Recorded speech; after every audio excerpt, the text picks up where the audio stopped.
Pausey, boy.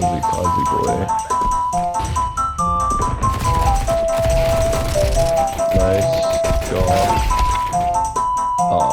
Did you know that when Nintendo first started development on Ocarina of Time, they weren't sure how large of a game they'd be able to make with the Nintendo 64's memory restrictions?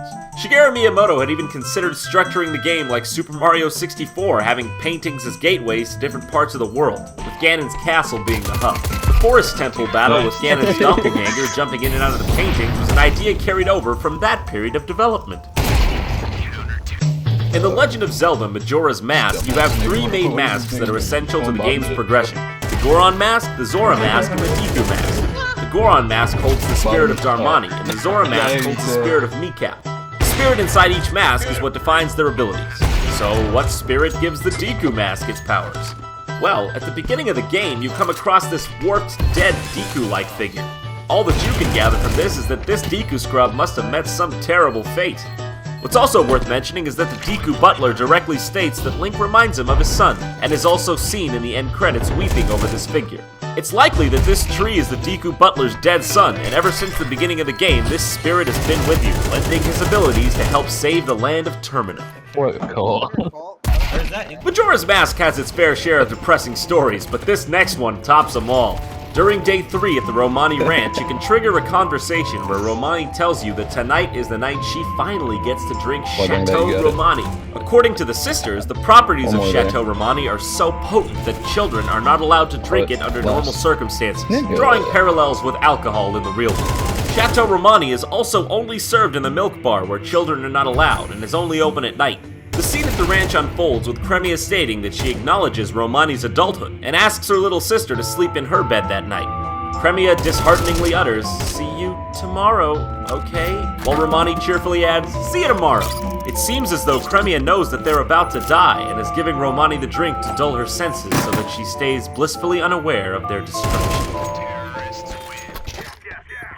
In December of 2011, Nintendo released Hyrule Historia, a book featuring the art and history of Zelda. This included a never-before-seen official timeline from Nintendo. The timeline shows that there are 3 variations of events in Ocarina of Time, leading to 3 separate timelines. 2 timelines where the hero is successful in defeating Ganon, split into the long-rumored Adult Link and Child Link timelines, and a 3rd that had never been considered where the hero falls and Ganon is victorious.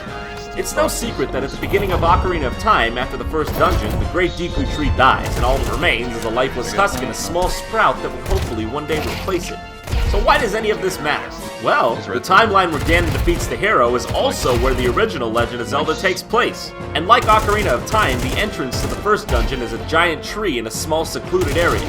In the timeline where Ganon was defeated and Adult Link remained, the Deku Sprout grew into a new Great Deku Tree, which we can see in Wind Waker.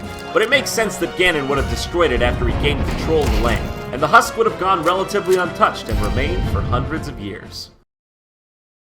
In the German version of Link's Awakening, there are some rather crude decisions with regards to translation. In the game, there are enemies named Buzzblobs, and when you sprinkle magic powder on them, they transform into a new kind of enemy called Kookman and start to talk. The German text reads, "Me ohne condom, give me a deinen Saft, ich geb dir meinen." Meaning, not without a condom, and give me your juice, I'll give you mine. Wow. This isn't the only raunchy translation piece in the game either, but the next example was in the original Japanese version and removed from the North American release. Here is the North American sprite of a hippo character in the animal village, and here is the Japanese version. 2 words. Hippo ditties. I'm out. That's all for today, but we'll be back with more Did You Know Gaming soon, so make sure to subscribe, like us on Facebook, follow us on Twitter, and check out more gaming trivia at DidYouKnowGaming.com. And also, if you click that annotation right there, you can watch yourself some JonTron. That's a good choice. What are you doing? What are you doing?